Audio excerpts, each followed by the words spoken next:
Good evening, welcome to this evening's discussion. I'm Adam Lewis-Smythe, the Senior Curator at Bluecoat in Liverpool, the UK's oldest art centre. This evening forms part of a body of work by artist and filmmaker Baffa Koto called Uprise, a groundbreaking nationwide augmented reality public artwork exploring the pathology, history and underlying drivers of English civil unrest in the digital age.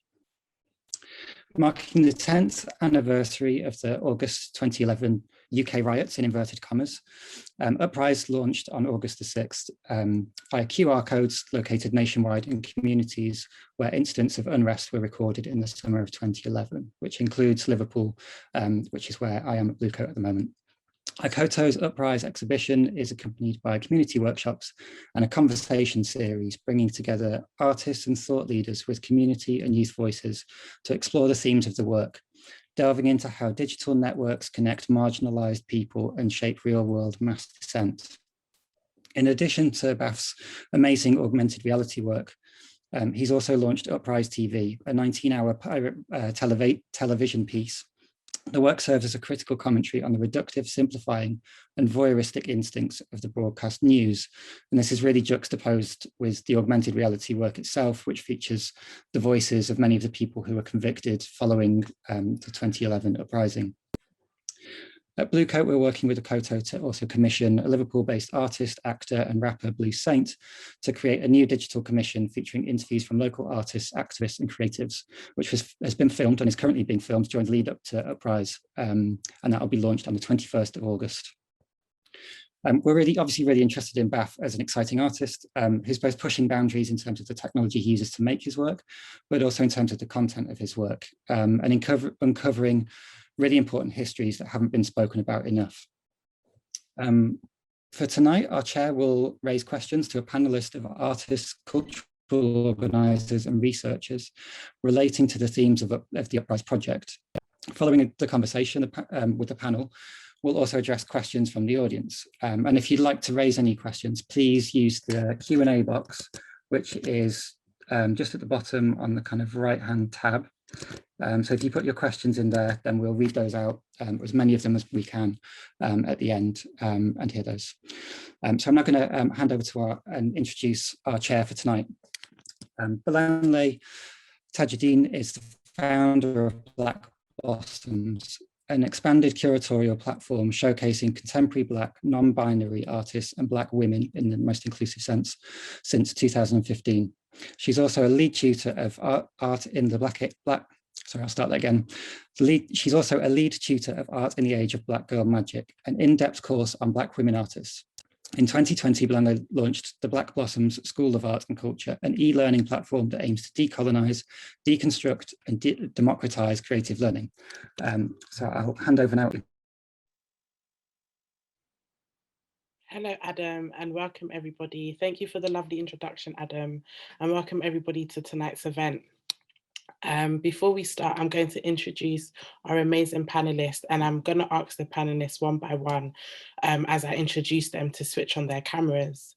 Adam Elliott Cooper is a research associate in sociology at University of Greenwich, and is an incoming lecturer in public policy at Queen Mary's University.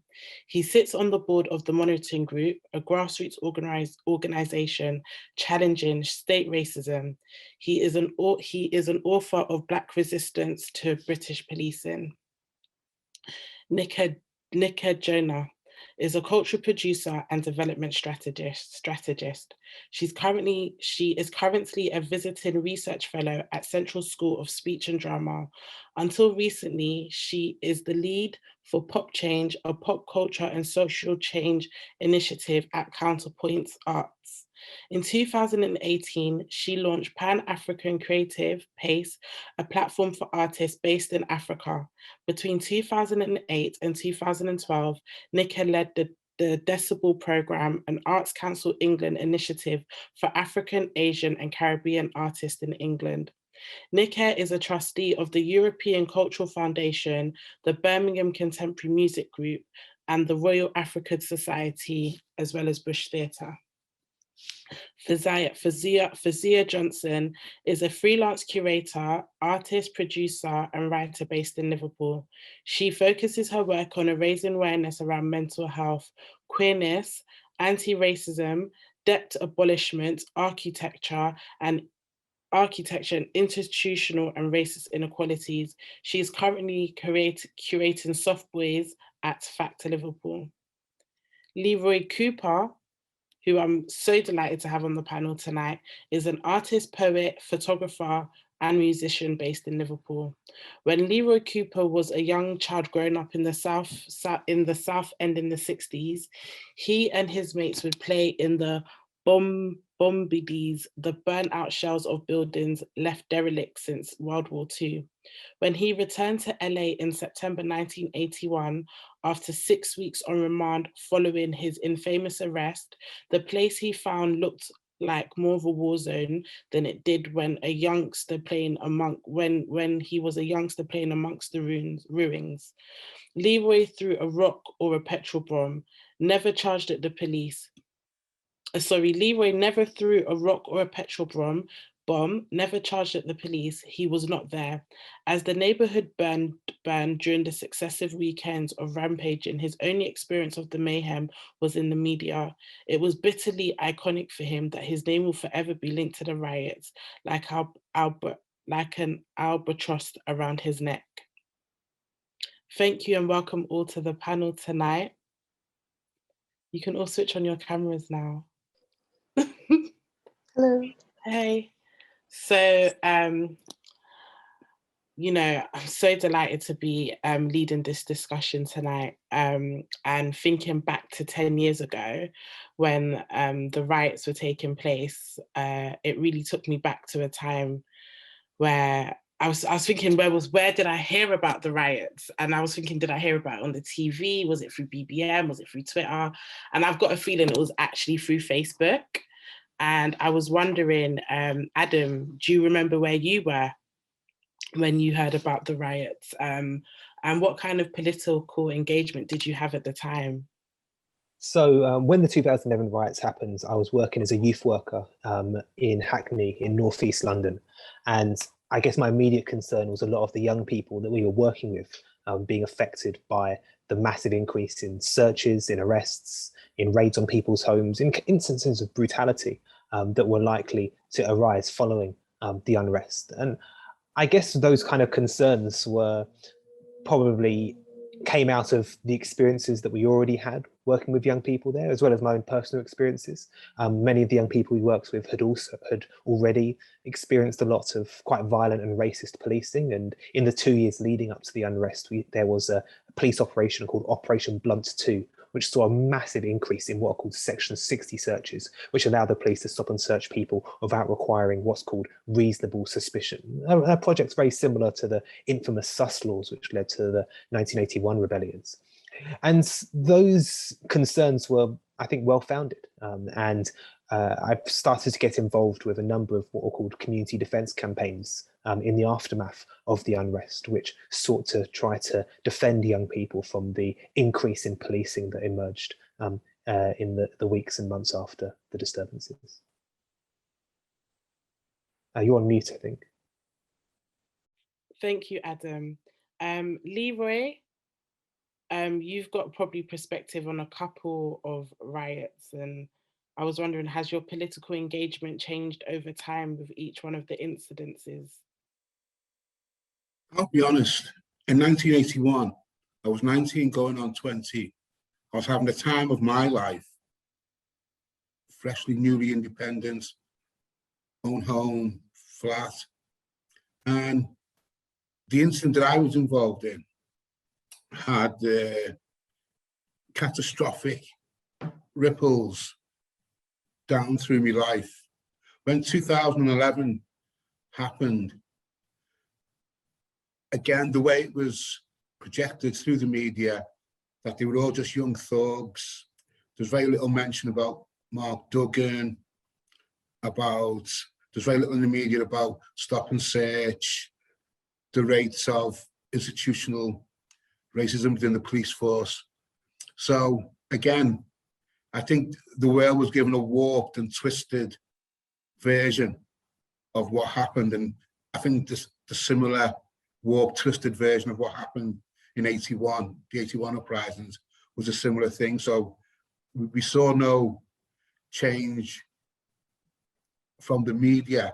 But what was different in 2011 was the social media response and the social media connectivity between different people across the country and across the world at that time.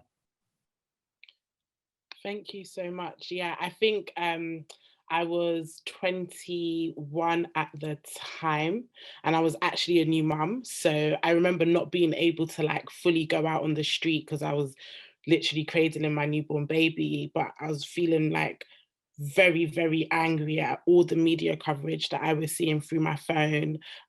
Probably not really engaging with the news like through a TV screen anymore at that time, but definitely knowing that there was a bias in the reporting. So I really, what you both, Adam and Leroy, have both said, I see it from like the injustice, kind of just like social injustice, and feeling like unable to have the truth be told through it, as well as like all the legal kind of political implications that had led to that very moment. Nika, do you remember where you were in the world at the time?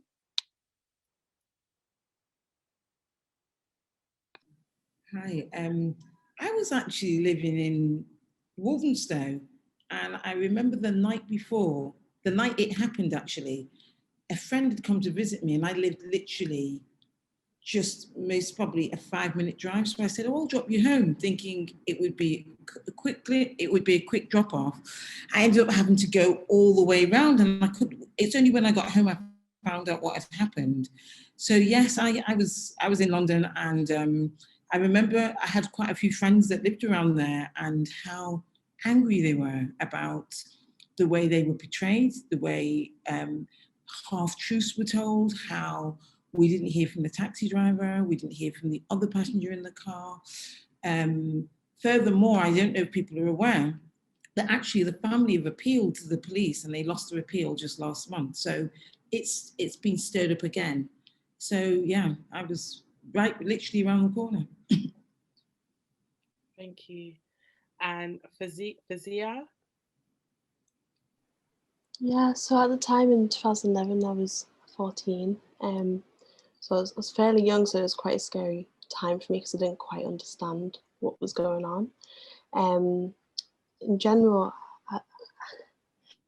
I don't know. All I remember is that I was living in an area called Wavertree in Liverpool, which is semi close to LA, to L7. And I just remember seeing the burnt out car like in the morning, but I don't know what day that was, but it was just along Lawrence Road. So yeah, that's what I remember. In regards to like political beliefs, like my family's very left wing, and so is Liverpool in general. So yeah. Thank you so much. So alongside Uprising, the augmented reality artwork, Bath has curated Uprise TV, which is a 19-hour private pirate television piece. The work serves as a critical commentary on the inherently reductive, simplifying and voyeuristic instinct of broadcast news and the limitations of the medium when faced with complex societal causes of acute civil dissent and unrest. So earlier on today, I spent some time watching the pirate television piece, and I was really impressed by the collation of news pieces from the UK and also international news channels. At the time, like I've mentioned before, I definitely consumed the public unrest through social media, but rewatching the coverage re-sparked the anger I felt about how Black working class young people were talked about in the media. One of the journalists said, areas in the UK are essentially ghettos because of high immigration. Another news channel chose to frame the riots on the backdrop of the two wars that were happening in Iraq and Afghanistan, positioning the unrest as political mismanagement of using public money to fund wars rather than investing in heavier-handed policing tactics in Britain, with little mention to the cuts to youth services. Leroy, as someone who experienced the 1981 toxic uprisings purely through the media, do you see any differences in how the media portrayed the 2011 uprisings? I think they've politicised it against black working class, white working class, those people who showed dissent. That's why I said I don't really think most of those youngsters there were there because of 2 wars. I think they were there because, yeah, of the social and lack of resources and empathy in their situations, being unemployed, being stigmatized, living in ghettos. And the right-wing media frames things how they want Middle England to receive it, how they want Middle England that's been brought up on the Great British Empire fallacy to receive information. That's why, as I said, the advent of social media, even though it might have been in certain networks, other people had other narratives and other explanations and versions of what was going on and why it was going on that weren't present in the mainstream media. Thank you, Physia. I was wondering what you thought about last year's kind of commentary from the media around the BLM marches across the country, particularly Bristol. In regards to social media's presence, so much stronger than it was back in the day. So last year, people using Instagram, Facebook, even closed platforms such as WhatsApp to kind of organize things and make things happen for the better. And I think, in regards to if you look back at 2011, if you wanted to buy a smartphone, I'm pretty sure it would cost you a lot more money than if you wanted to buy one now. It'd be about £30 if you wanted. Then you can go to Wi-Fi hubs and get free Wi-Fi there. I don't know. I feel like people have been able to control and take more accountability of what they say online, whereas back in the day wasn't necessarily you could be anonymous and you can post anonymous threads, but now people, even if they do want to get into activism, like the activism in Bristol, they could use VPNs if they're scared of their employers are gonna clap back at them in some way. There's still kind of that fear, but it's more, I don't know, it's more accepted now in some way. Just for some young people, they feel a little bit fearful. Yeah, I think it's, when you look at BlackBerry Messenger, it was probably one of the first kind of encrypted kind of messaging services that young people had. And at the time, I think to get a BlackBerry in 2011, it was like £100, £120. And then we all had the 5-day passes, so we were all online all the time. Adam, do you remember having a BBM? I do remember having a BBM at the time, and I think it was a really powerfully quite subversive form of technology that was being used by these young people. And I think we kind of see that kind of subversive use of technology continuing today. It isn't so much BBM that's being used by young people to not be constantly surveilled and monitored with regard to their digital communications. But we see so-called burner phones being used very often by young people who are trying to come not completely off grid, but less on the grid by using the internet less and using just normal, quite cheap mobile phones in order to communicate with each other. And while the police always frame this as suspicious, why don't you want us monitoring you? You must be up to something if you don't want GCHQ and the police to monitor your digital communications. I think there's a lot of lessons here for ordinary people who don't want to live in a surveilled society, who want to have freedom and liberties from being monitored. And I think that we can learn a lot from these young people, whether it be the use of encrypted messaging services like BBM 10 years ago, or the use of more rudimentary forms of technology today, which is more difficult for the state security services to monitor and surveil. Thank you. And Nick, at the time, how did you see BBM playing a role amongst your peers and maybe young people around you?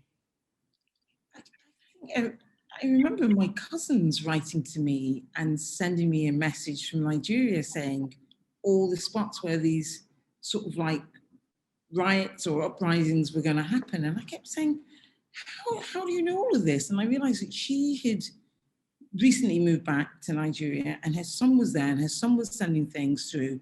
And then, of course, when I followed the news, I realized that they got all the locations right. But I also realized that even amongst Nigerians, a lot of the ways that they would communicate, even with any kind of government messaging or anything they needed to get across, for a long time, it was through BBM.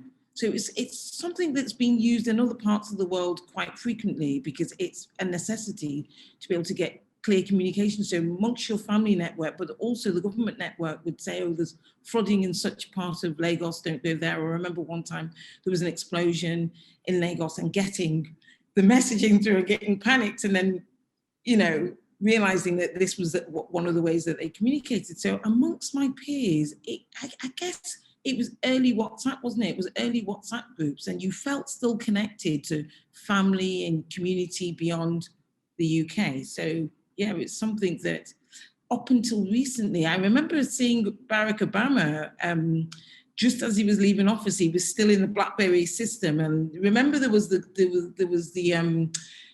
huge fight with the American government and Apple saying we are not going to breach people's confidentiality and privacy, because I think the government in America at one point had asked them to get hold of somebody's messaging. But you feel I'm really mindful what I put out, even on WhatsApp, on social media, because I know one time I had an interview at for a visa and I saw that they'd gone on my Facebook page, and one of my sister's friends who worked for Microsoft, she had some huge job over there, and she said, look, they send people online to check you out when you're going for these interviews or you're going for certain jobs and things like that. So it's always made me a little bit cautious as to what I put down. You'll never find absolutely everything about me online. You have to meet me and know me to get the full whack, because I'm really mindful that how things are being used, you know.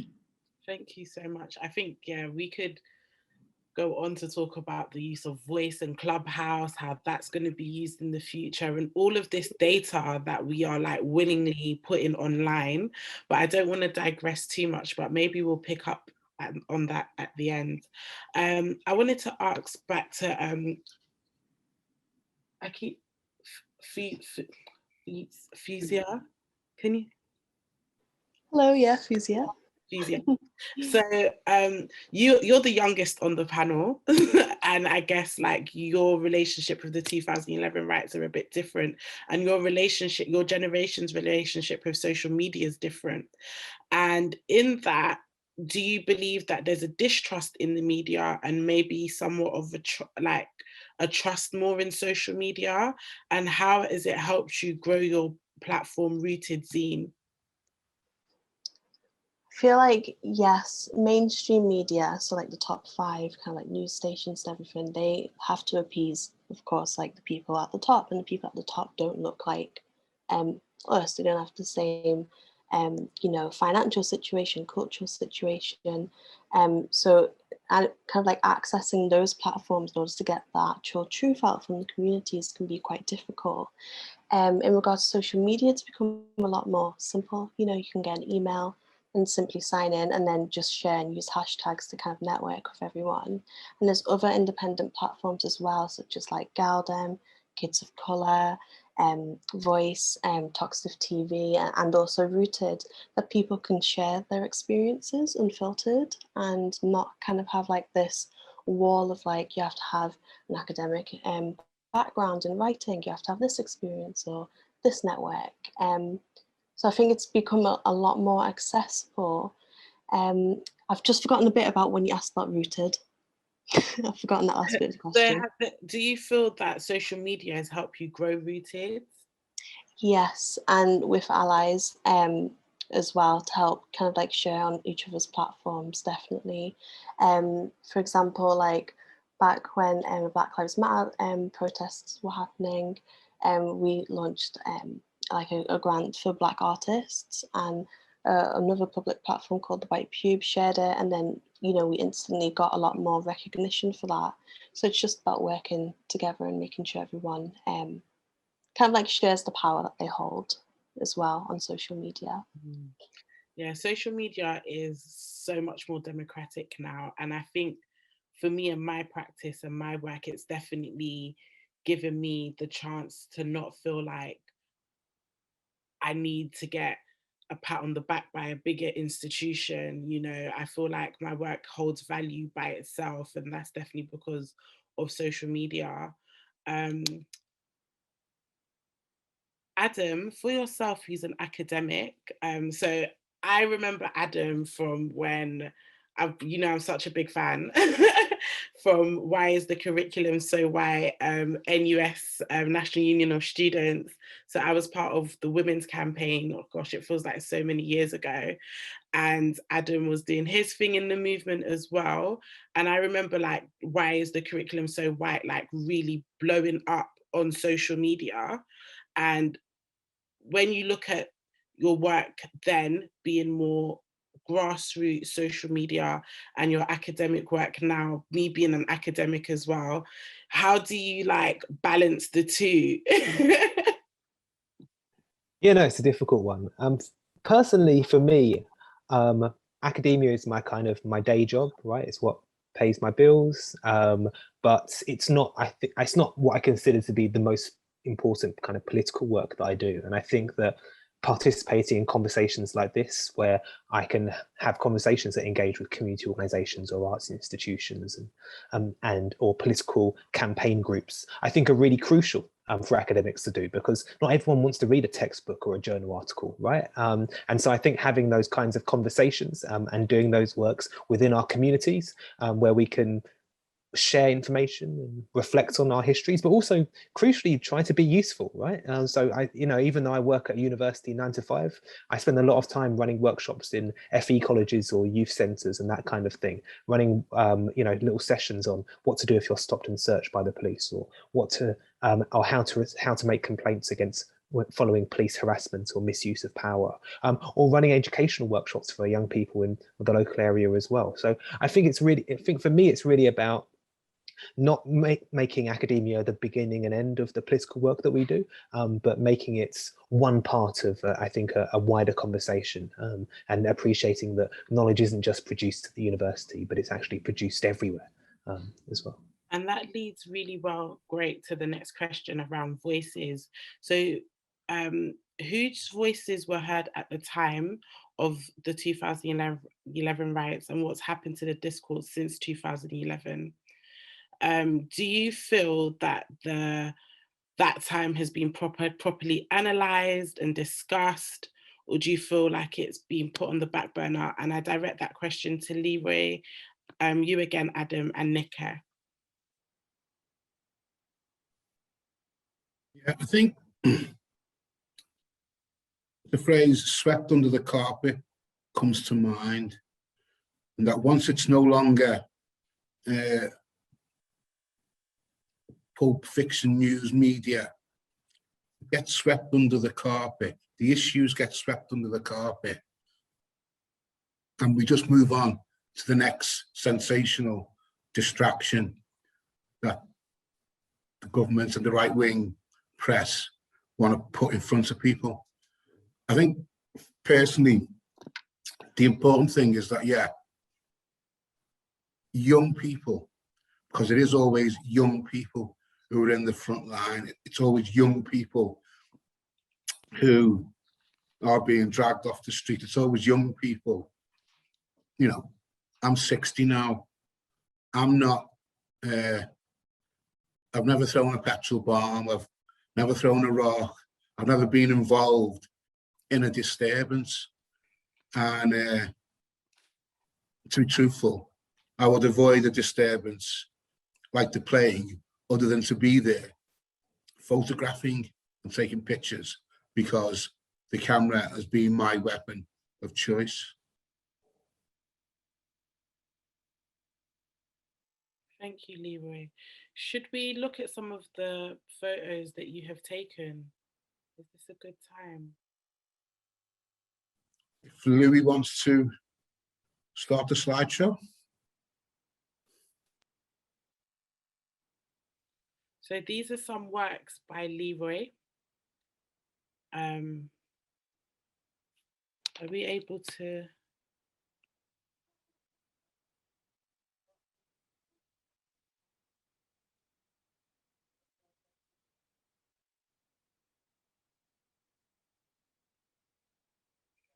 Could we go back to the last one? It's going a bit fast, yeah.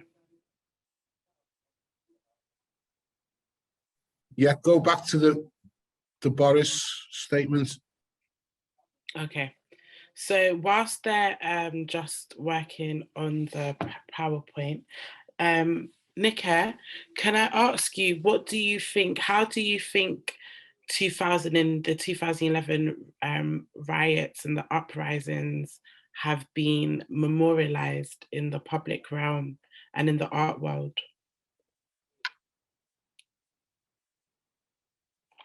I think you're on mute.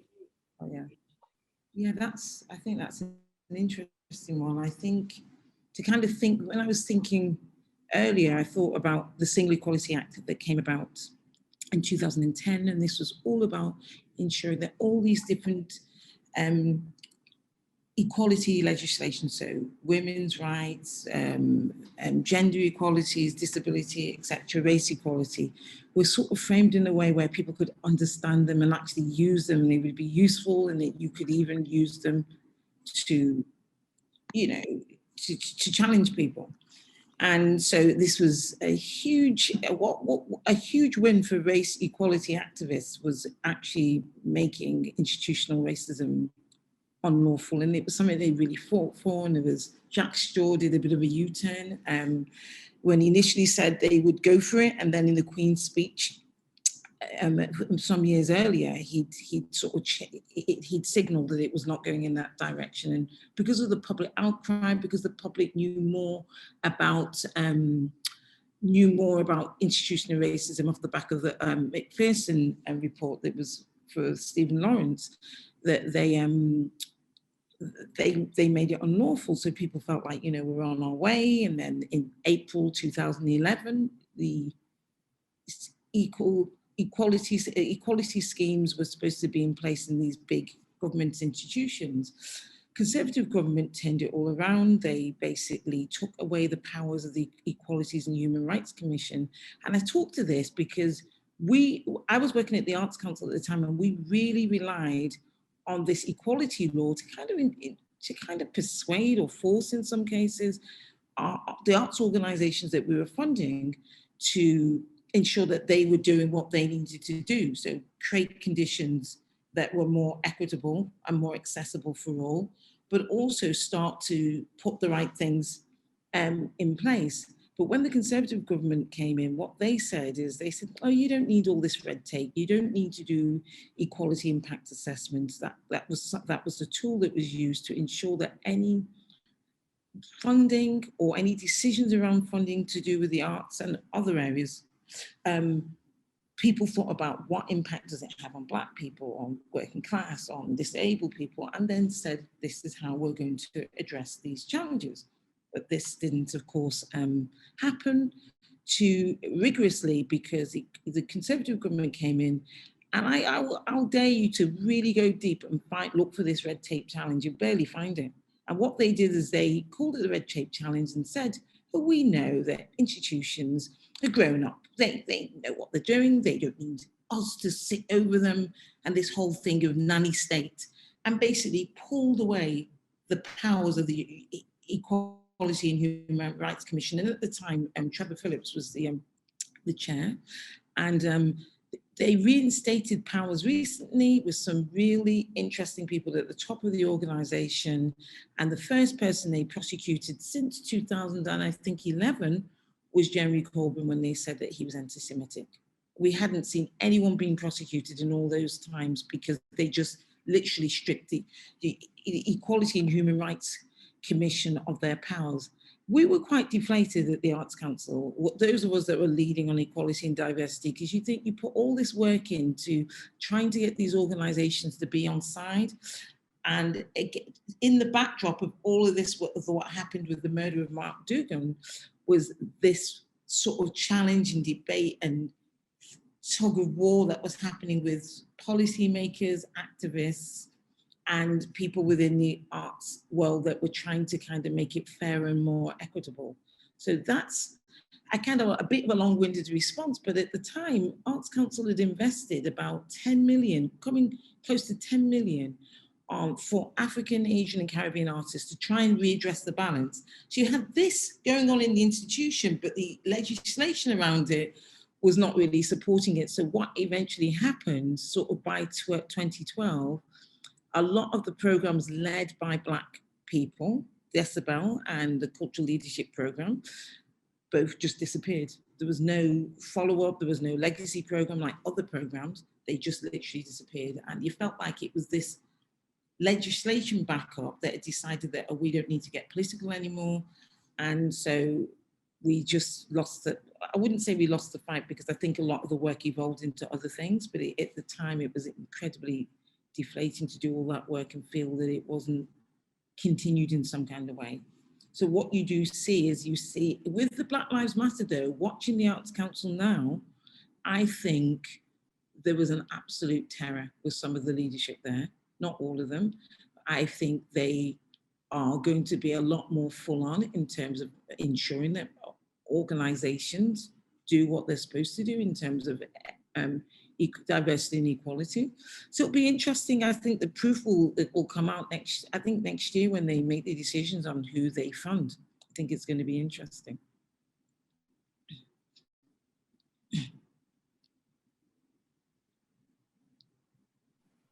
Well, you're on mute. Sorry. I was saying thank you so much, Nika, and it's really refreshing to have that take on the art world at that time. It's actually a perspective that I've never really heard, or it's definitely a perspective I haven't actually heard about. So thank you so much. Physia, yourself as a young curator, how do you see your interactions with public institutions at the moment? And using or institutions maybe using you for your identity? Well, you know what, like since graduating university, I've been lucky enough, like through winning like some awards and knowing a few people that within institutions, that's been quite easy for me personally to kind of like talk to people, introduce ideas, suggest workshops.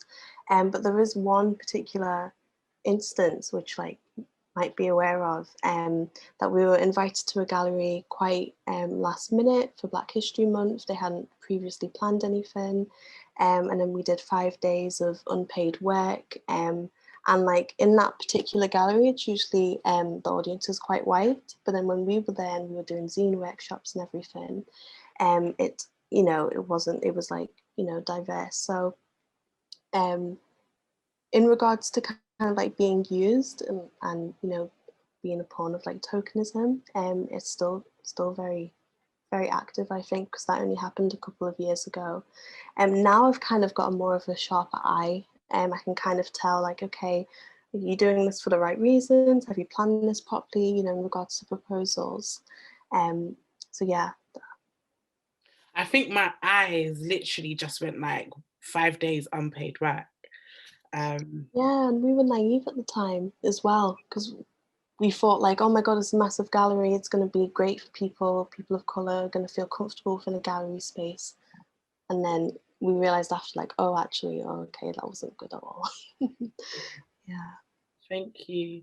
Adam, picking up on Nika's points around public policies and laws, I was wondering like if you could talk about how joint enterprise was used during 2011. So for people who are not familiar with joint enterprise, it's a legal doctrine. So it's not really a law. It's more of a convention, which enables the courts to prosecute somebody for an offence that they haven't committed because they have considered them to be associated with that offence. So the first time it's ever used is actually back in the 19th century, where two people are having a chariot race with each other, or not a chariot, but a horse-drawn carriage race with each other.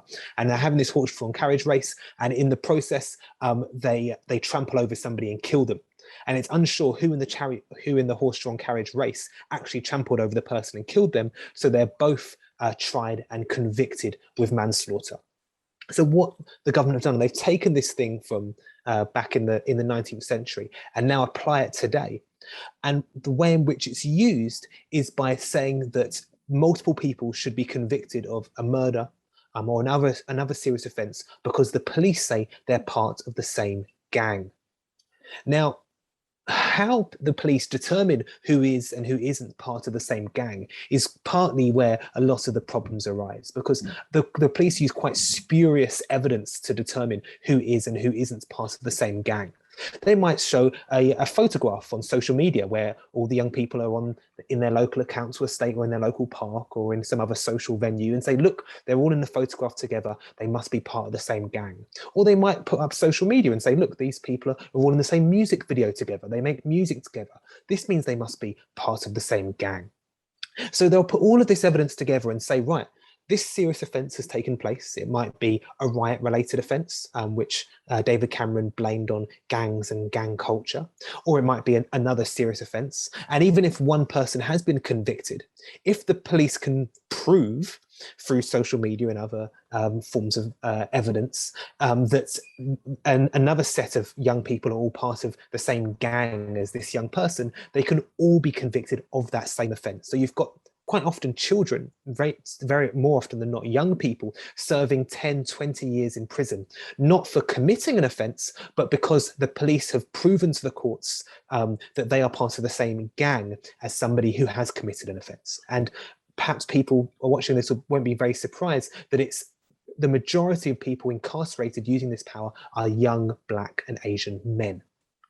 And so what this power did was enabled not only the courts during the riots of 2011 to incarcerate far more people, far more quickly for riot-related offences, even if they couldn't prove that they personally had done something themselves, but has also enabled the police to continue to use this power in what David Cameron called his all-out war on gangs and gang culture. And it's led to a massive expansion, not only in young people being incarcerated generally, but young Black men in particular being incarcerated in this country.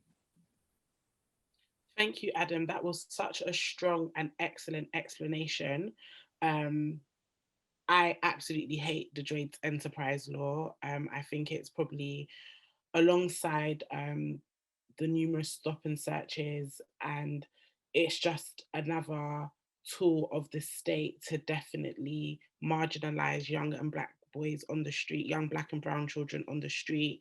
I think, like you said, the police know that they're able to just round up a group of young Black men and essentially arrest them for one crime and get just like, you know, we've done our jobs, they're going to all go to prison for 5 years. Leroy, I was wondering if you would like to talk about your experiences with the police and how you have had to navigate since the incident in 1981. Yeah, well, obviously, I found myself on television, front page of newspapers, and just basically being castigated. I was then held on remand, and I said, remember, I've never thrown a petrol bomb, I've never charged on any police officer, I've never been actively involved in any misdemeanor around rioting or uprising. And then I realised that employment opportunities were going to be somewhat limited. Liverpool, because of its history, former history as a transatlantic slave port, there is an ingrained institutional racism here. There's a colour bar in employment here. Like once I went from Liverpool to Birmingham via the National Express bus station. When I got to Birmingham, I was shocked at the diversity of employed people at the bus station, whereas in Liverpool, it was a totally white experience. You might have had a token person, but it was almost like it was a different company with different policies, because whatever was operating in Birmingham was definitely not operating in Liverpool. So in terms of manoeuvring through police and the aftermath, I then started to do stand-up poetry and the photography, which led to programs like Panorama, stuff on Channel 4. I had a quite distinctive look about me as well. I'll just take my hat off because I've kind of returned to my 1984-85 short locks, shape at the side kind of a thing. This, in a way, was a double-edged sword. I was very distinctive, so I couldn't really get up to anything unsavory, but it also meant that, yeah, I was easily recognizable. So I would have incidents of, let's say I did Panorama or something on Channel 4, and I'd be out with my camera going about the street, and a van would just roll past, and a window would just get wound down, and they would just say, "Saw you on TV last night, Leroy," and they'd drive off, which is very intimidating, because what they're saying is, we know who you are. We can stop you anytime we want. You're starting to talk a talk, and you're starting to walk a walk. Don't forget, we're always here for you. And so over the years, I've, stepped like I was in a minefield. But as I said, I'm older now, wiser. I fear for the younger ones who are still at the mercy of being criminalised by police forces, who are still being stop and searched predominantly more than anybody else, who are still being framed and fitted up more than anybody else. As I said, I think younger people, they are really in the front line. I'm an old man now. I'm 60. I'm not as rebellious or truculent in an active way. That's why I said, for me, my art is my activism. Photography is my activism. And that's how I navigate, by being out of sight, but having a presence through social media and being active and promoting my work through social media. And as I said, sidestepping a lot of confrontational activity with the police. Thank you, Leroy. I think that it's really interesting because we've spoken a lot about how social media has aided like political uprisings, but we haven't actually spoken about how social media has also made the role of an activist or someone who's been part of police brutality like yourself. I feel like if what had happened to you happened now to you, you would have probably gathered a large following on social media. You would have become sort of the face of that kind of movement, and you would have probably got inadvertently some of the benefits that come along with that, whether positive or not. But there's definitely like this kind of influencer activism that's happening. And I think this is a really great time to look at your work again, and then we will move on to audience questions. Yeah, this was a march in the aftermath of the 1981 experience, maybe 84, 85, but the spirit of activism was there. But not too long after this, it felt as though our community suddenly was flooded with Class A drugs, and in an environment where there was little employment opportunities. It was a great divide and conquer mechanism, as well as chemical warfare against the whole generation. I said, recently we've had Black Lives Matters marches, and they have garnered a certain amount of support. But I personally felt that, yeah, there's been a lack of activism. But as I said, I think it's a generational thing. There are always young people, but those people who suddenly find, well, look, you know, I've got a mortgage, I'm employed, I don't want to risk confrontation, I don't want to get arrested on the front line. They've got too much to lose to be involved in activism. Like, for example, have any of you been arrested on the front line of an event or a situation? So I was arrested. If we go back to the all persons view, so I was arrested in 2000. Adam's laughing. So me and Adam were arrested together in 2000 and I want to say 2016. I was in my last year of uni. I think it was 2015. I remember it being winter. It was bare cold, and they were holding us for time. Listen, we got kettled outside Westfield in White City after going on a Family United march, and then there was a bit of civil disobedience in Westfield, whatever, I don't know, I wasn't there. But we had been kettled outside for, I think it was like 2 hours, and then we were mass arrested and taken to, I actually forgot about that, but I was taken to a police station very far away from my house, and I had my dissertation due in like the week after. And I actually remember going home and my laptop was on with like the sentence that I had finished writing when I ran down to Westfield to see like what was happening, and then like not wanting to leave and like really be part of that protest. But yeah, that was a very, and I remember Adam being like, can you shut up, please? You're talking too much. Do you remember? Because I was just like gobbing off, like, and you were just like, be like, allow it.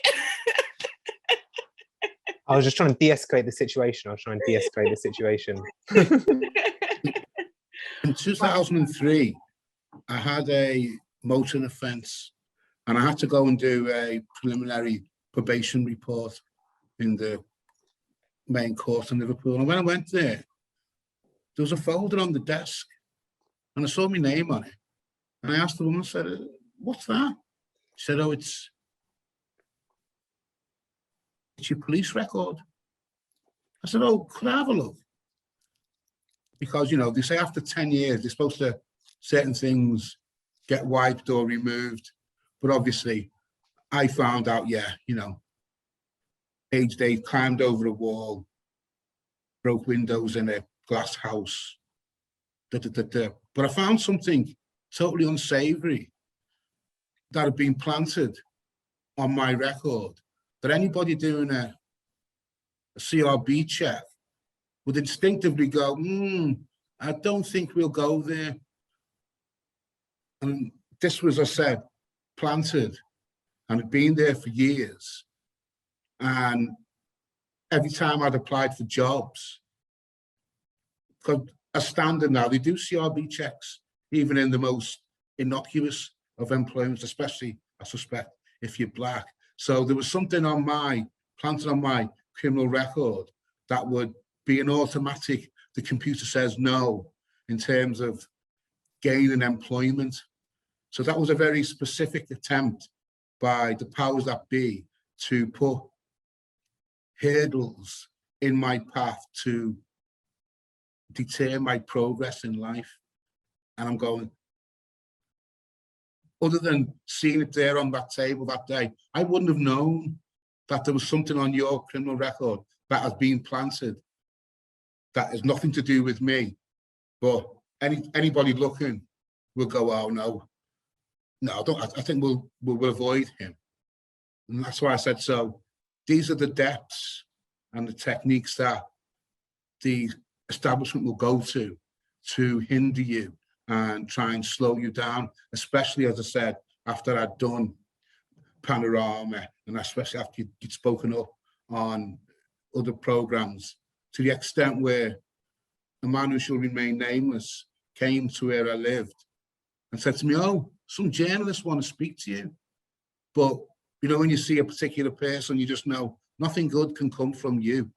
So I'm automatically suspicious if you are going to be the person introducing me to them. I went to the meeting, and I've met journalists before. And the one thing I know about journalists is that they use shorthand. And at some point in this interview with them, I said, could I just have a look at what you've written down to make sure, you know, you're getting it correct, what I'm saying. And everything was written in longhand. And I knew immediately, these are not journalists.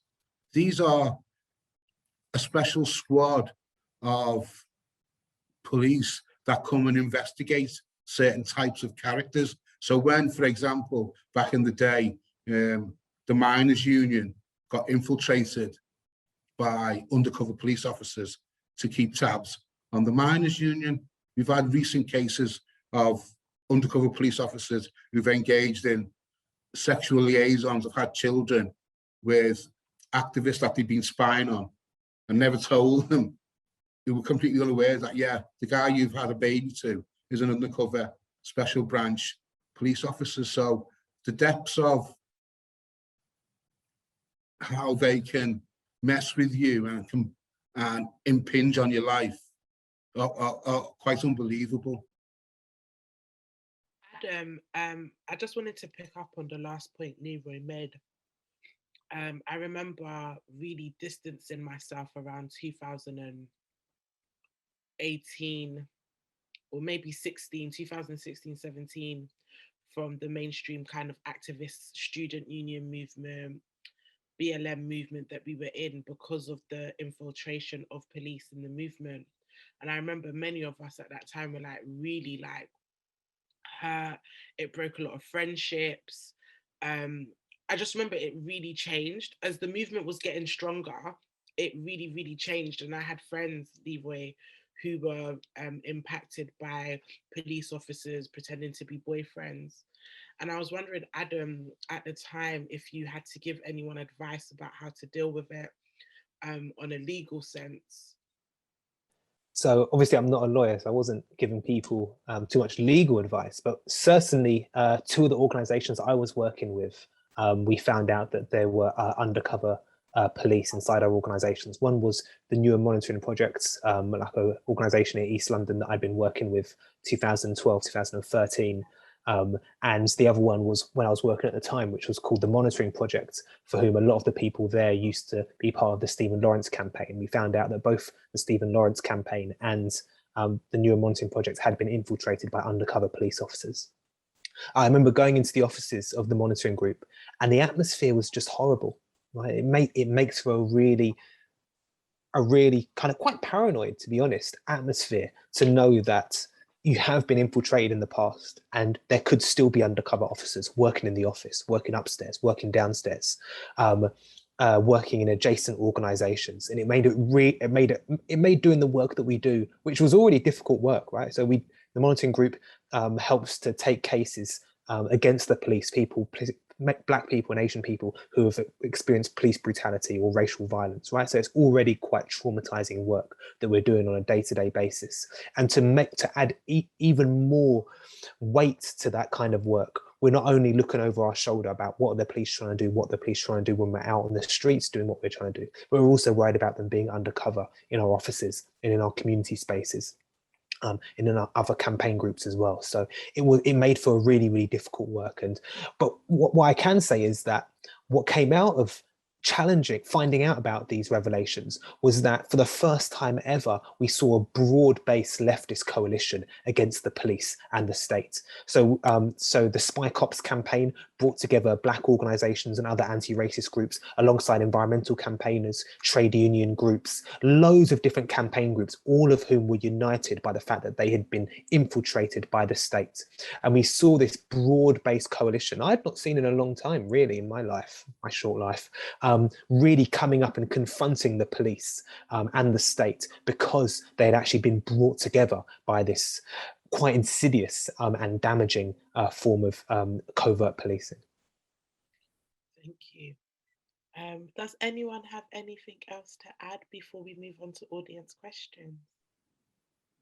I just want to add that actually with the Stephen Lawrence inquiry, with the Miss Ferguson report, before he was due to release it to the public, the police actually broke into his office and got hold of the report.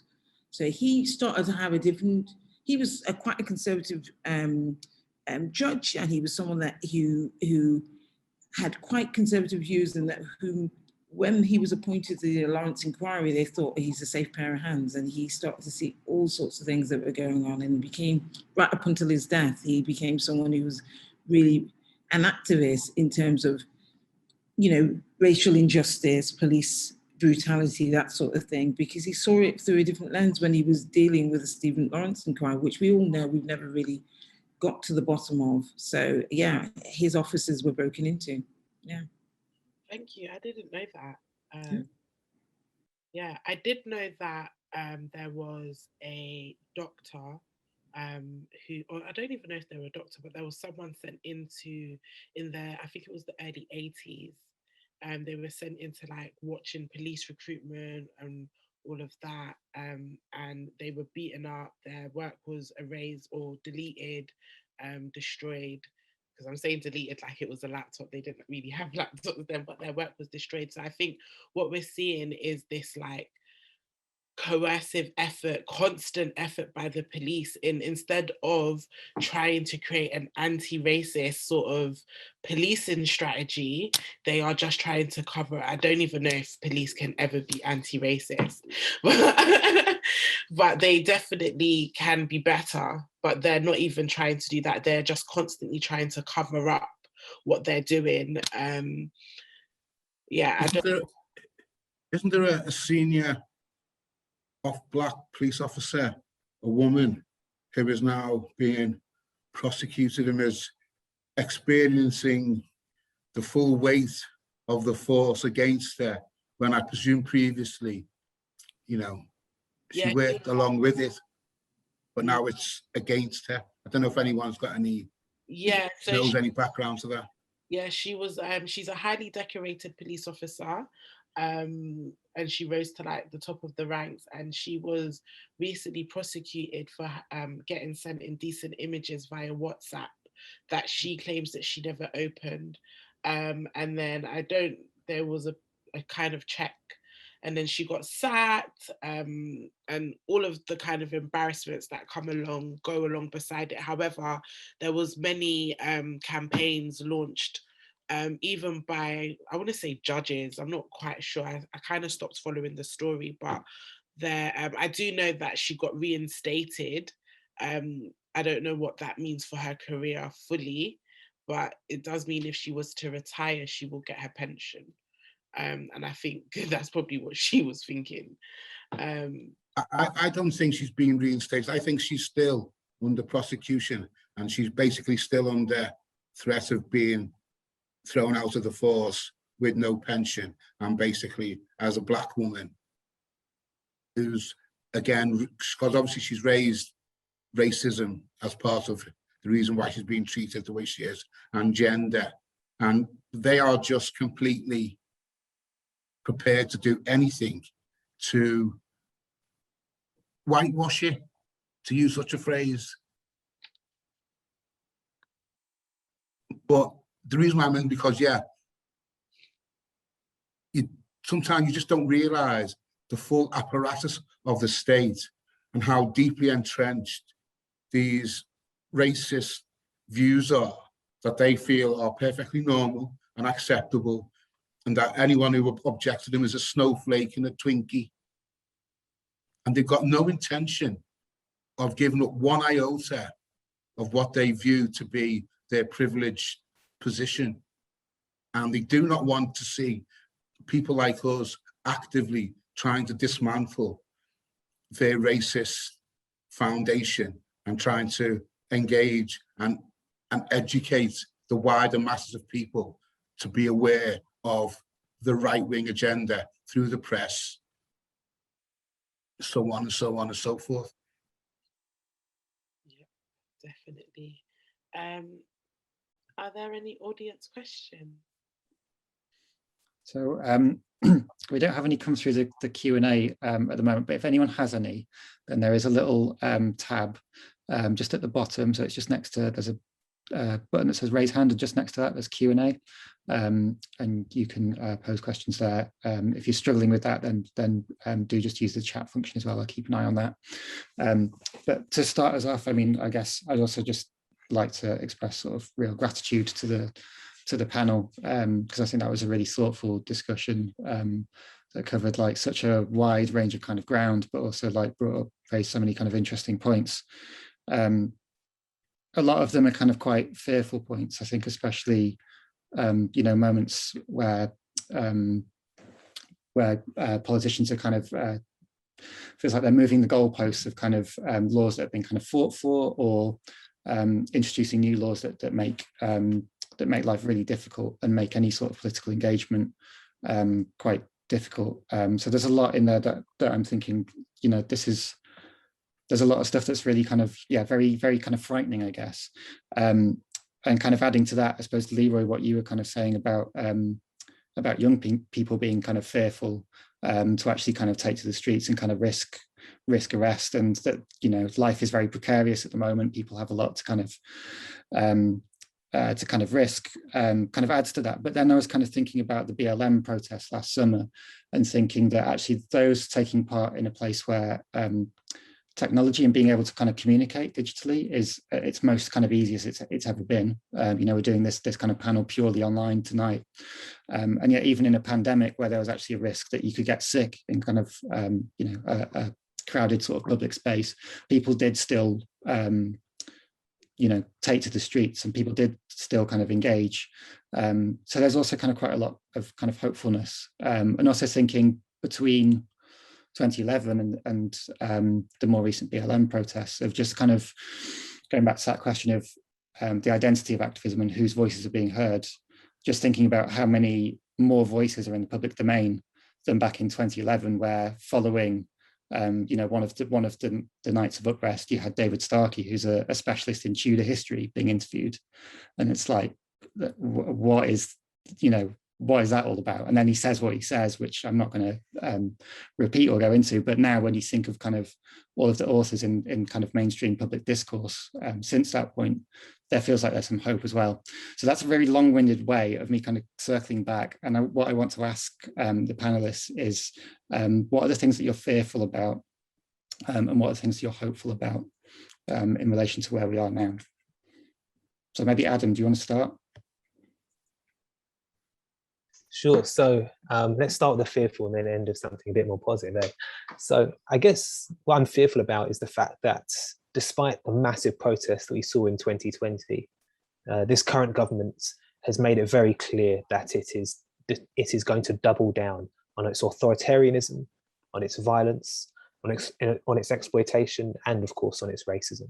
So we can see this, of course, through the embarrassment that was the Commission for Racial and Ethnic Disparities, where they found their you know, cherry-picked group of conservative Black and Asian, I don't even know if I'd go as far as calling them researchers, I mean, but people, to put together a report which, yeah, let's not even go into, but which the bottom line is denies institutional racism despite the reams of evidence of its existence. But also the fact that following those protests in 2011, we also, in 2020, we of course also have seen the expansion of police powers, right? So whether it be the new police crime and evidence and sentencing bill, or whether it be the use of the expansion of a whole heap of other police powers, including most recently the use of what's called Section 60, which enables the police to not need reasonable suspicion to carry out a stop and search, the very same policing practice which was used in the 2 years which led up to the 2011 riots, and of course very famously also was the policing practice which led up to the uprisings of 1981. And so this government is has been quite clear in its position, I think, as to how they want to respond to the protests of 2020, and it's to double down on rejecting racism and any idea of rejecting anti-racism and doing anything about it, and of course doubling down on the kinds of policies and practices which actually exacerbate racial injustice and racial inequality. But I think there are positive things to think about that are coming out at the moment. I mean, it's difficult to not be inspired, of course, by the largest anti-racist protests probably in British history, which took place in 2020, right, in cities up and down the country, but also in a lot of small towns and villages that have never seen anti-racist mobilizations before. But I think what's also important is what the legacies are of that, because although Black organizations like Black Lives Matter aren't doing the kind of headline grabbing actions that took place in the summer of last year, the kind of organizing, the grassroots organizing that's necessary, that doesn't necessarily grab the national headlines, but is really crucial and fundamental to building and sustaining a movement, is taking place, right? And we're seeing this through things like what's called the Kill the Bill Coalition, where a coalition of youth organizations, women's groups, Black organizations, migrant solidarity organizations, trade unions, all of these different groups are coming together to challenge this new crime policing and sentencing and evidence bill. And not only to challenge that particular bill and how it threatens all of our civil liberties in loads of different ways, but also crucially police power and prison power more generally as well. And so we're seeing the kind of legacies of these protests, I think, continually coming up in different iterations, building links of solidarity with other organizations, which I think spells the potential of a broad-based resistance against what I think is possibly the most authoritarian government that we've seen in this country for a generation. On that point, could I just ask Louis to start the slideshow? Hello, Lucifer, are you there? Whilst Louis starting the slideshow, okay, it's here. We have the slideshow.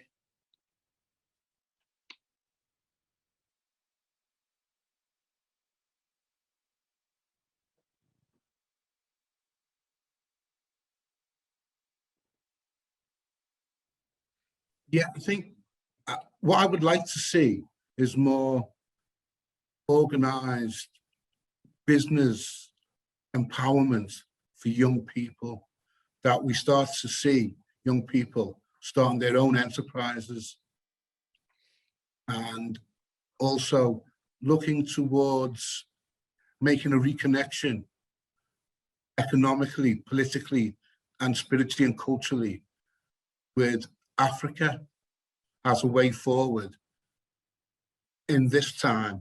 Because, as I said, the depths of racism and corruption in this country is not going anywhere. It's deeply, deeply entrenched. I haven't got 50 years to wait to see things get better. Our youngest member of the panel, you know, you could turn to be 60 in years to come and find nothing's really changed. Everything has just been lip service. And really, as I said, they do not want to dismantle their privileges. They see equality as meaning that they are losing something, instead of the country gaining a whole new swathe of talented young people who can help build the future of Britain. Thank you, Leroy. Nika, Adam's question was, what are you most fearful of? And I was wondering if you'd like to answer. I think I'm quite fearful of the fact that the rights of the artists, so they've cut funding to a lot of universities for any kind of arts program. And we know that the artists help to subvert, they help to tell the story, they help to reimagine, they help to communicate quite difficult and complex narratives to the widest possible base. And you can look at artists, the great Bob Marley, and you can listen to his songs and you can make it relevant everywhere you look, in every situation you find yourself in, you can find a Bob Marley song that speaks to it. He's like a prophet, you know. And so you think, I'm fearful that the funding is getting cut and it's always packaged as a bit of a flimsy option and not a necessary. And we know that actually most of us have kept going through Netflix, being on social media, TikTok, all these other spaces that allowed us to be creative, fixing our houses, fixing our gardens, learning to cook more, all these other spaces that allow you to create and reimagine yourself and reimagine the world. So this is what I'm fearful when we're seeing all the cuts that are happening. We're seeing that schools have had funding cuts to the arts for a long time. But I think I'm hopeful, a little bit sort of similar to how Adam spoke, is the legacies of this Black Lives Matter. Well, a friend of mine, I used to live in New York for a long time, and a friend of mine called me in the middle of the night one night during these Black Lives Matter, sort of like the height of the protests, and said, I hear Black Lives Matter chanting, and she looked out the window and 90% of the marchees were young white kids. And actually, I think when I was in New York, I did a lot of marches and it was mixed, but she said literally, she's seeing something different. And what I'm seeing differently is people are reading the books that I've read. They're digging a bit deeper. They're not accepting the superficiality. They're understanding things like systemic racism and understanding what it looks like in relation to their contributions and how they can shift that and how they can be more of an ally. And whether it's being kind of like fist up activists or doing things about how you interview, how do you ensure that you get the right people around the table? What things do you need to put in place to ensure that you've got a more diverse mix and they've got equal access to opportunity? So you're not stuck like how Leroy said, he couldn't get a job because there's certain things that people put on. How do you bypass all of that? What policies do you put into place? So we're beginning to realize that people are having those quite difficult conversations and sticking with it. They're not, melting and sort of saying, I can't do this. And I keep saying to people, look, sometimes it's difficult and other days you find it's a little bit more of a breeze. But this is part of like, if you want to affect change, you have to sometimes be comfortable with being uncomfortable. And this, we've all got used to it because we know that in order to navigate in certain spaces, you have to just kind of suck it up and get on with it. It affects one's mental health. But I think the positive side too is that people are beginning to have those mental health conversations whereby they recognize that actually someone being harassed by the police has a hugely knock-on effect on one's mental health. I remember in New York being stopped and I had a learner's permit and the police came towards the car because the tail light was out, but I didn't know that. And I went to get my license in the glove compartment. And an American friend of mine grabbed my shoulders and said, keep your hands on the steering wheel. And I remember freaking out and he said, you'll get shot. And I hold onto the steering wheel. And then the police came, they hear the English accent, they calmed down. And then my friend said, never go to the glove compartment. They're gonna think you've got a gun. And of course, when this whole George Floyd murder came up, it kind of, he called me, I hadn't heard from him in years, and it sort of triggers you and you realize all the things you have to do to survive. But I think what's been good is people are recognizing that, and they're recognizing that actually there needs to be healing. We need to be, sometimes as Black people, we need to even be kinder to ourselves. Sometimes we expect ourselves to be tough it through, and sometimes you can't tough it through. You just kind of need to have your space to kind of freak out and do whatever you need to do and regather your thoughts. You can't always be strong. So I think this is all these conversations around mental health that's coming up, I think is a positive thing. So that's my kind of like fork stream of the good and the bad.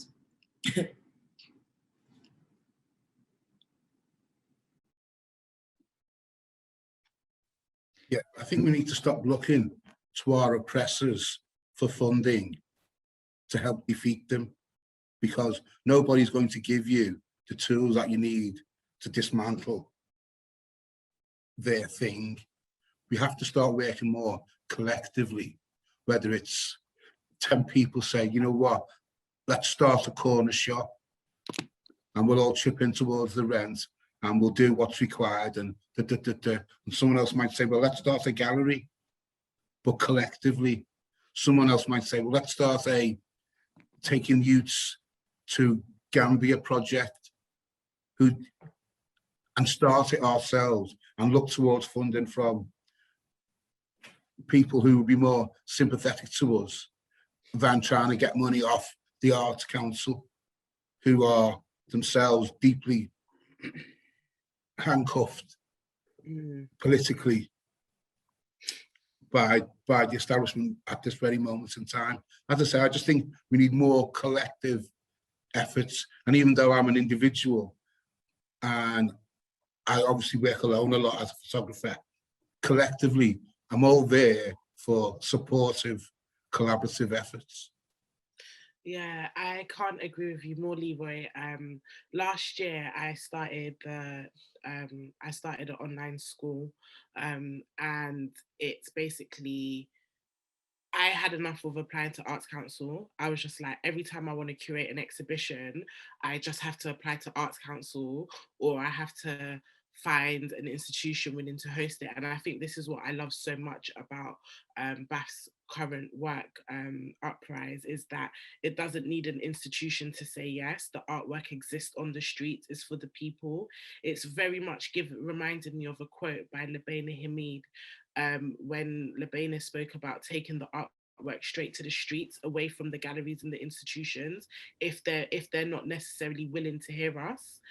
And I started the school as a way to make sure that I was in financial control of my own creative practice, and each of the tutors as well. So it's definitely been, you know, I can't explain the feeling of being able to pay myself and pay other Black creatives and lecturers and all the people that we work with through Black Blossoms, in order for them to go off and then have a knock-on effect for their communities as well, their artistic communities as well. And I always find it really weird. It's a weird place navigating whiteness in these institutions. And I'm probably not as hopeful as Nick in thinking these young white people echoing Black Lives Matter are gonna be saviors as they get older, because I think there's a lot of consumption of Black culture amongst a lot of non-Black people. And at the time when everyone's saying Black Lives Matter, it's like, yeah, okay, this is the in thing, but you know, if we were to ask each and every one of these people, how much money have they invested or spent amongst Black businesses since the pandemic, since last year, I think they might have said, oh, I done a few things, you know, on a Black Pound Day.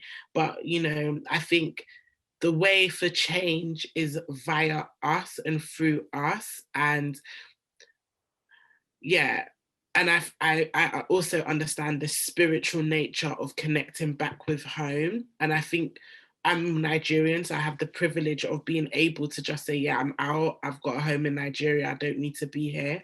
But I understand for many, it's not like that. And I think maybe a part of me has that guilt, and that's what keeps me working in Britain. Can I just add something? In terms of the Arts Council, I think it's important that you do a mixture of everything in terms of funding your. But that is public money. We've all paid into it. We've got absolute entitlement to it. So I'd say to people, don't give up. There's shifting that's happening where you don't have to align yourself to an institution. That's recent. That was recent as off the back of the pandemic. And some of the lessons they've learned off the back of the pandemic is they didn't need 4 years to come up with a program. They literally turned around this artist, you know, this, there was a fund that sort of like a rescue fund for artists. Many Black artists who've never had funding in the history of the Arts Council for the first time got funding and felt validated. I think this is taxpayers' money. We've got every right to go for it. But I don't think it should be the only money that people go after. I think, like you said, having a combination of doing your own thing, finding new ways to collaborate and partner. Absolutely, but let's not knock down that money because we've all paid into it anyway. Yeah, I agree with that as well. I've received the Arts Council Emergency Fund, and that was the first time I've got something from Arts Council. And in my application, I actually stated that being a single Black mum and never been able to get funded has put me in such a precarious situation during the lockdown. Do you know what I mean? So I definitely agree with you, but I also just feel like, I don't know. Limited parts. I always say to people, look, it's limited, it's highly competitive. Do a bit of everything. I think everything you said and some, but still go after that. I mean, Bath got his funding. He did them. It must have taken them, you know, Anthea and Bath, a huge amount of effort to put together the funding, but they got funding for such an amazing, interesting, inspiring project that's never really been done before. And that sets the tone for the next way. You know, they've got a while to go, but I know a couple of people there that are really trying. So don't give up on them yet, because I think we've always got to keep holding them to account too. And I do, I work there, but I still hold them to account. I still call them out on things and say, what the hell is going, you know? So what do you think successful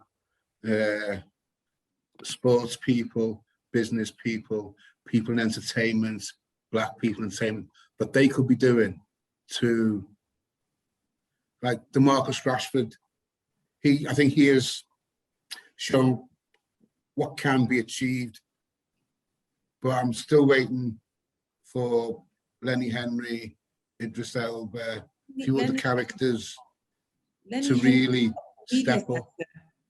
Lenny Henry has set up a centre for media diversity to ensure that all these things we're talking about, to ensure that media has more diversity, that the diverse people there aren't marginalised and overlooked and all the things that they go through. He set up this wicked centre that's linked to the City University of Birmingham and Cardiff. And they have a magazine that comes out, I think, once a quarter called Representology. And that is really about trying to have these more diverse voices. So I think some of the people we don't know, they're doing stuff behind the scenes. They're sharpening policy and they're fighting from behind the scenes. And some of them are a lot more vocal. But Lenny Henry's done a lot. He's done a lot. I don't think he was easy early days, but I think now he's more than trying to rectify it, you know. Yeah. Thank you so much, everybody. I want to end with a political, one word to describe, or one word to motivate us to stay politically active, or two words. I don't have two words, but I'm going to start with Physia. I instantly thought of manifesto. Create manifesto, I guess, 2 words. Create manifesto, I like that. Thank you. Leroy? I would say faith and endurance. You need to have faith in yourself and your brothers and sisters around you. And you need to have a spirit that can endure the slings and arrows that will come at you, and know that eventually we all contribute to the legacy of our historical presence in the world. So yeah, faith and endurance. Thank you. Adam? For me, I think art and culture is really important because it offers us a radical reimagining of the world. So I'd say radical reimagining. Oh, so it's not art and culture, it's radical reimagining. It's radical reimagining. Okay, yeah. I was getting jealous that I didn't say art and culture. Thanks. Nick? I'll say that then. Thanks, Adam. I think I'm thinking of hope. I think hope, and I don't like the word resilience, but I can't think of the word that I'm trying to find, because resilience means that you have to keep going, but it's that sense of actually we've got to find ways to build upon to build build on lessons learned? How do we just kind of build on it rather than always dwell on it, because that energy can drag you down? Thank you. So it's resilience and hope. I always have hope. I will end off by saying joy and community. I carry on doing the work that I do because I love everyone like that I work with. Like I feel honoured to even be part of this conversation. So I want to thank Baf for creating the work and Anthea for creating and working with Baf to create such a amazing public programme. I want to thank each of the panellists here today. I think the communities that this community that we've just created and the communities that you're each a part of and the work that you've done in those communities is really important. And I'm sure it's changed many, many, many lives, and it will continue to impact many lives. And the joy part comes from the fact that as hard as this work is, as depressing as it can be, there's so much joy in us coming together and creating a communion together. And I just feel so blessed to be part of the struggle with you all. Great. Thank you so much for the invitation. It was really great. Really enjoyed it. Thank you, Bolanle. Wicked sharing. Thanks. See, this is the point in the Zoom thing where you really miss the audience's round of applause. So I think maybe to end, we should give each other a round of applause if everyone unmutes, maybe. Thank you so much for joining us and for all your words. I've left some links in the chat if anyone in the audience wants to find out more about the Uprise exhibition or future events that we're doing with Bluecoat in relation to uprising. But yeah, thank you all very much. And yeah, take care.